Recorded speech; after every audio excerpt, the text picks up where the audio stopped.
इस कहानी में हम जानेंगे कैसे लड़कियां लड़कों के ऊपर इत्मीनान करके अपना घर छोड़ जाती हैं, लड़कों के साथ भाग जाती हैं और बाद में उनके लिए नताइज भुगतना बहुत बुरा हो जाता है। ये भी कहानी कुछ इस तरह की है। चले जाके कहानी को शुरू करते हैं। मैं बात कर रहा हूँ सत्ती साहू के इसके बारे में।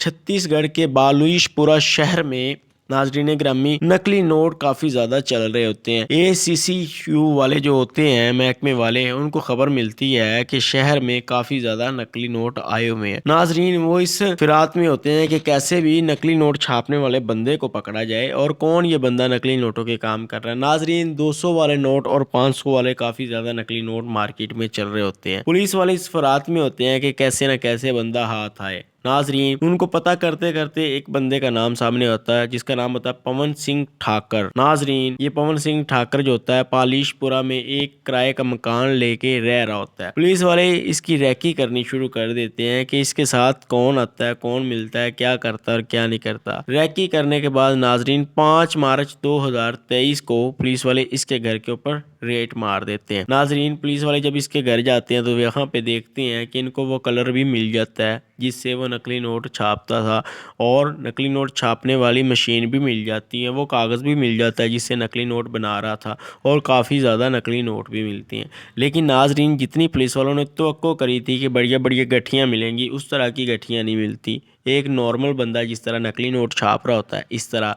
लेकिन पवन सिंह जो था उसके खिलाफ सबूत तो पुलिस वालों को मिल चुके थे। ये तो साबित हो चुका था कि ये नकली नोट छाप रहा है और नकली नोटों का कारोबार भी कर रहा है। लेकिन पुलिस वाले अभी इस चीज़ की तलाशियां ले ही रहे होते हैं कि पुलिस वालों को एक स्मेल आना शुरू हो जाती है कि आखिर इस घर से कुछ तो अजीब सी स्मेल आ रही, आ तो बड़ी कम आ रही होती है लेकिन स्मेल ज़रूर आ रही होती है। पुलिस वाले नोटिस करते हैं कि ये स्मेल किधर से आ रही है। पुलिस वाले उससे पूछते हैं, वो कहता है कि भाई मुझे तो कोई स्मेल नहीं आ रही। खैर पुलिस वाले उसे पकड़ के रखते हैं और सूंघना शुरू करते हैं। सूंघते सूंघते वो एक कमरे तक जाते हैं, एक कमरा जिसके बाहर ताला लगा होता है। पुलिस वाले उस ताले को तोड़ते हैं, अंदर जाते हैं तो पता चलता है जैसे ही कमरे का दरवाजा खुला स्मेल थोड़ी सी तेज हो गई। पुलिस वाले फिर नोटिस करते करते वहां पे एक नुक्कड़ के ऊपर एक ड्रम पड़ा होता है, सफेद कलर का पानी वाली टंकी। पुलिस वाले उसके पास जाते हैं, उसका जो मुंह होता है ऊपर से सील किया गया होता है, अच्छी तरह से डक टेप लगा के उसको बंद किया होता है। पुलिस वालों के ये में यही होता है कि यहाँ पे जरूर और जरूर नकली नोटों की गड्डियां रखी गई हैं और पुलिस वाले उसको खोलते हैं। पुलिस वालों के ज़हन में ये होता है कि नकली नोटों की गड्डियों में चूहे गिर पड़े होंगे और पैसे कुतरने की खातिर वहां पे एक आधा चूहा मर गया होगा, उससे स्मेल आ रही होगी। तो पुलिस वाले जब उस ड्रम को ओपन करते हैं, टंकी को ओपन करते हैं तो वहां से प्लास्टिक के बैग मिलते हैं। प्लास्टिक की 5-7 थैलियां बड़ी बड़ी मिलती हैं जिनको प्लास्टिक के शॉपर के साथ प्लास्टिक के रैपर के साथ अच्छी तरह पैक किया गया होता है। पैक करने के ऊपर काफ़ी ज़्यादा डग टेप लगा के उसको सील किया गया होता है, यानी उसका कोई भी कोना खाली नहीं होता, अच्छी तरह से हर तरफ से उसे सील किया गया होता है। पुलिस वालों के लिए वो सील खोलना बड़ी मुश्किल हो रही होती है। बड़ी मुश्किल से पुलिस वाले वो डग टेप उतारते हैं। डग टेप उतारने के बाद एक एक करके ऊपर से पॉलीथीन के वो बैग उतारते हैं। सारे प्लास्टिक के शॉपर उतारने के बाद वहाँ पे वो तो पैसों की ख्वाहिश कर रहे थे कि पैसों की गड्डी निकलेगी, लेकिन वहाँ से तो एक इंसानी अंग का हिस्सा निकल आता है, इंसानी लाश का कुछ हिस्सा निकल आता है। पुलिस वाले जब ये देखते तो हैरान रह जाते, उनको उल्टियाँ आनी शुरू हो जाती, उनकी तबीयत काफ़ी ज़्यादा ख़राब हो जाती है। पुलिस वाले उससे पूछते हैं, खुदा के बंदे ये क्या, स्मेल भी एकदम तेज़ हो जाती है। जारी बात है सब कुछ जब ओपन हो गया तो स्मेल तो तेज़ होनी थी। तो पुलिस वाले उस चीज़ को अपनी तहवील में ले लेते हैं। 15 पे कॉल की जाती है, बड़ी बड़ी पुलिस की गाड़ियाँ आ जाती हैं, एमरजेंसी कॉल हुई होती है तो वहाँ पे DSP भी मौके पे आ जाता है। बड़े बड़े पुलिस के ऑफिसर मौके के ऊपर आ जाते हैं। वो सारे पॉलीथीन के जितने भी बैग होते हैं डायरेक्ट हॉस्पिटल भेजे जाते हैं। फोरेंसिक की टीम आ जाती है। अब उस लाश के टुकड़ों को देख के ये तो अंदाज़ा लगाया जाता है कि ये ज़रूर किसी लड़की की डेड बॉडी है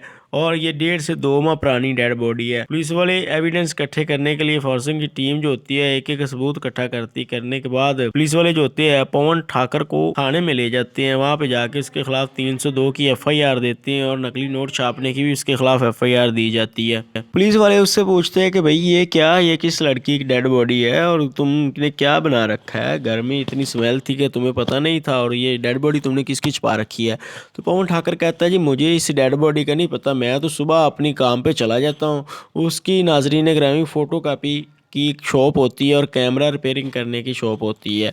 वो कहता है जी सुबह मैं अपनी शॉप पे चला जाता हूँ और शाम को वापस आता हूँ। ये तो मैंने रेंट के ऊपर मकान लिया हुआ था, मुझे क्या पता ये डेड बॉडी किसकी है, तो मुझे तो कभी कोई स्मेल नहीं आई थी। पुलिस वाले जो होते हैं वो सोचते हैं कि इसका जो मकान मालिक है उसको लाया जाए, उससे पूछा जाए। पुलिस वाले मकान मालिक की तलाश शुरू कर देते हैं और साथ में ये भी सोचते हैं कि ये पीछे है किधर का, इसकी सारा पता किया जाए और इसके बारे में बैकग्राउंड में पता किया जाए कि ये आखिर कौन है और ये इस तरह की एक्टिविटी कैसे कर सकता है, कितना बड़ा ये मुजरिम है। जाके जब पीछे पता चलेगा तभी इसके बारे में पता चलेगा। जब पुलिस वाले पता करते हैं तो पता चलता है कि ये छत्तीसगढ़ के बालिशपुरा शहर के रहने वाला है। यहाँ पे नाजरीन ग्रामी ये अपने शहर में रह रहा होता है कि इसे एक लड़की से आज से 10 साल पहले प्यार हो जाता है जिसका नाम होता है सत्ती साहू। इससे प्यार होने के बाद जो कि पाला गांव के रहने वाली होती है, ये लड़की के घर वालों से रिश्ते की बात करता है, लड़की भी करती है लेकिन इनका रिश्ता नहीं होता चूँकि इनकी ज़ात अलग होती है, इनकी कास्ट अलग होती है। लड़की के घर वाले नहीं मानते और इसके घर वाले भी नहीं मानते, लेकिन सत्ती जो होती है इसके इश्क में अंधी हो चुकी होती है, वो शादी करना चाहती है सिर्फ इसी से। नाजरीन इसने वहाँ पे दुकान बना रखी होती है फ़ोटोशॉप की और कैमरा रिपेयरिंग की। इसकी दुकान भी तब काफ़ी ज़्यादा चल रही होती है लेकिन बीच में कोरोना वायरस आती है। कोरोना वायरस की वजह से इसकी दुकान बंद हो जाती है। जब कोरोना वायरस ख़त्म होती है ये दोबारा अपनी दुकान ओपन करता है लेकिन इसकी दुकान ठीक ठाक फिर नहीं चलती। ये काफ़ी ज़्यादा मेहनत करता है लेकिन इसकी दुकान कामयाब नहीं होती। तब नाजरीन ये अपना शहर छोड़ता है और साथ सत्ती साहू को लेके वहाँ से भाग जाता है और भागने के बाद अब आ जाता है ये पालीस शहर के तख्तपुरा इलाके में। यहाँ पे आके ये रेंट के ऊपर मकान लेके रहना शुरू कर देता है और यहाँ पे अपनी दुकान खोलता है। इसकी दुकान तो नहीं चलती, इसके ज़हन में एक आइडिया आता है क्यों ना नकली नोट छापने का कारोबार किया जाए, नकली नोट छापे जाए। नाजरीन ये यूट्यूब का सहारा लेता है और वहाँ से चेक करता है नकली नोट कैसे छपते हैं, वहाँ से ये सारी ट्रेनिंग लेनी शुरू कर देता है। ट्रेनिंग लेने के बाद इसके ज़हन में आता है कि ये कागज़ कहाँ से ले। ये कागज़ का पता करता है, पता करते करते पता चलता है बेंगलोर में एक फैक्ट्री है जो कि नकली नोट बनाने जैसे कागज़ बनाती है। यूँ ये बेंगलोर से ऑनलाइन कागज़ मंगवाता है। कागज़ मंगवाने के बाद नाजरीन रायगढ़ के 2 बंदे इसके कॉन्टैक्ट में आते हैं जिनसे ये सीखता है कि किस तरह नकली नोट बनाए जाते हैं। रायगढ़ के वो 2 बंदे इसे ट्रेनिंग देते हैं कि कैसे नकली नोट बनाने हैं। ट्रेनिंग देने के बाद इसे बताते हैं कि नकली नोट जो बनाने हैं ज़्यादा बड़े नहीं बनाने, 500 और 200 वाले नकली नोट बनाने हैं और 5, 7 या 10 असली नोट रखने हैं, उनके बीच में 1 या 2 नकली नोट शामिल कर देने हैं, या 25-30 नोटों वाली गट्टी बनानी है, बीच में 3-4 नकली नोट शामिल करने हैं और उनको चला देना है। और चलाने के बाद ये काम ऐसे ही रखना, ज़्यादा नकली नोट नहीं छापने। यूँ ही अपनी बीवी से भी चोरी नकली नोटों का काम करना शुरू कर देता है। काम करने के बाद नाजरीन ग्रामी इसको समझाया गया था कि तुमने ज़्यादा नोट नकली नहीं छापने और दूसरा ज़्यादा डायरेक्ट नकली नोट नहीं देने, कि बाकी नोटों में मिला के देने असली नोटों में। लेकिन ये तो गाँव में जाके 200-200 रुपये वाले नकली नोट डायरेक्ट ही चला दिया करता था। इससे इसका हौसला बढ़ गया। यूँ ही अपने घर में भी काम करना शुरू कर देता है।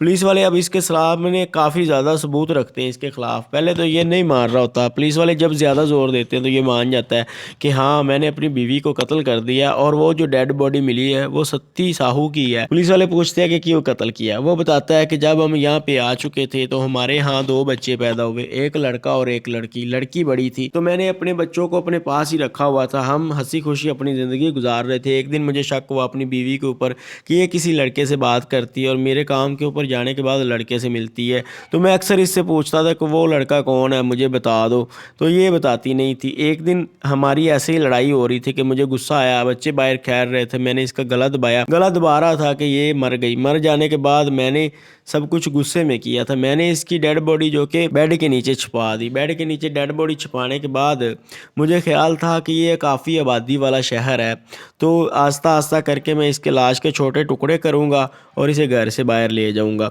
मैं फिर बाज़ार गया, वहाँ से एक टैले काटने वाली ग्राइंडर ख़रीदी और डग टेप वगैरह ख़रीदी और बाकी प्लास्टर के शापर वगैरह ख़रीदे। मैं घर आ गया। घर आने के बाद मैंने इसके लाश के छोटे छोटे पीस किए। एक इसका पाँव छत के ऊपर ले गया, वहाँ पे उसको जलाने की कोशिश करी। तब मैंने नोटिस किया कि काफ़ी ज़्यादा स्मेल आ रही है। मैंने फिर जलाने का इरादा कैंसिल कर दिया। इसके जो डेड बॉडी के पीस थे उनके ऊपर डग टेप वगैरह लगा दी, शापर वगैरह लगा के उनको पैक करके रख दिया और मेरा इरादा ये था कि एक एक करके इसके लाश के पीस बाहर ले जाऊँगा और जंगल में फेंक दूंगा, जैसे कि श्रद्धा वारकर केस में हुआ था। और मैंने भी श्रद्धा वारकर केस की वीडियो देख रखी थी, ऐसे मेरा भी यही ज़हन था, लेकिन मुझे कोई टाइम ही नहीं मिल रहा था कि मैं अपनी लाश के इसके टुकड़े बाहर फेंक सकूं। पुलिस वालों ने पूछा कि तुम्हारे बच्चे किधर है, तो वो बताता है कि पहले तो मेरे बच्चे मेरे पास ही थे, लेकिन मैंने ये मशहूर कर रखा था अपने ससुराल में भी। शादी के बाद मेरे ससुराल में हमारा थोड़ा बहुत आना जाना शुरू हो चुका था, तो मैंने अपने ससुराल वालों को यही बता रखा था कि जो है सत्ती साहू वो अपने एक आशिक के साथ भाग गई है। यूं इसके घर वाले भी कोई एक्शन नहीं ले रहे थे। नाजरीन, पुलिस वाले पूछते हैं कि तुम्हारे बच्चे किधर है, वो बताता है कि मेरे बच्चे जो हैं वो अपनी दादी के पास है। मेरी माँ पहले तो बच्चों को नहीं रख ली थी, हमारे गुस्सा था हमारे साथ जब हमने डायरेक्ट शादी कर ली थी, लेकिन बच्चों का चेहरा देख के वो मान गई। तो ये बंदा वही था जो पहले 1.5-2 महीना पहले इस चीज़ का शोर डाल रहा था अपने मायके और ससुराल में कि मेरे बच्चों की माँ उनको छोड़ के चली गई है, मेरे बच्चों को कोई संभाल लो। तो अब पता चल रहा था कि इसने अपनी बीवी को खुद ही कत्ल कर दिया। अब नाजरीन ग्रामी, सत्ती साहू का जो जीजा जी था वो सामने आया। सामने आने के बाद उसने बताया कि 2 महीने कबल जनवरी 2023 में ये जो थी सत्ती, ये हमारी एक सालगिरह के ऊपर आई थी। उसने मुझे बताया था कि मेरा शौहर मुझे मारता पीटता है, इसके ख़िलाफ़ मैंने दरख्वास्त भी दी थी, लेकिन पुलिस वालों ने हमारी बाद में सुलह करवा दी थी। तो लेकिन ये मेरा शौहर मेरे साथ ठीक नहीं रहता, लेकिन मैंने ये बात अपनी बीवी से भी नहीं करी और किसी और से भी नहीं बात करी कि ये मेरी साली है, इसका घर बस जाएगा और आस्ता आस्ता इसका शौहर ठीक हो जाएगा। लेकिन इस चीज़ का मुझे हरगिज़ नहीं पता था कि ये अपनी बीवी को कत्ल ही कर देगा। नाजरीन, फिलहाल ये केस चल रहा है और ये जो है पवन ठाकर ये अभी जेल के अंदर है। आगे इसका जो फैसला आएगा वो तो आगे चल के पता चलेगा। मुझे इजाज़त दें, अल्लाह के बाद।